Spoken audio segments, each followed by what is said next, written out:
ғылым таппай мақтанба. Ғылым таппай мақтанба, орын таппай баптанба, құмарланып шаттанба, ойнап босқа күлуге. Бес нәрседен асық бол, бес нәрседен ғашық бол. Адам болам десеңіз, қиын өмірің алдыңда, оған қайғы жесеңіз, өсек өтірік мақтаншақ, емшек бекер малшашпақ.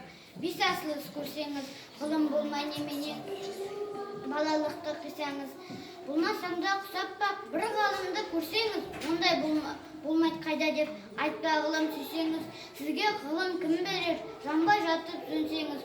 Дүниеде өзі, малда өзің, ғылымға көңіл бөлсеңіз, білгендердің сөзіне махаббатпен ерсеңіз.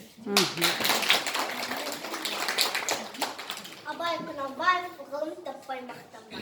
Өзің үшін үйренсең, жамандықтан жүренсең, ашыларсың жылма-жыл. Біреу үшін үйренсең, біреу білмес, сен білсең, білгеніңнің бәрі тұл.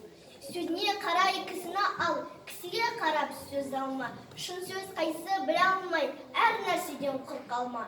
Бұны жазған білген тұл, ғұламахи дауани. Солай депті ол шыншыл, сөзін оқы, және ойла. Тез үйреніп, тез болжа, жас уақытта көңіл күл.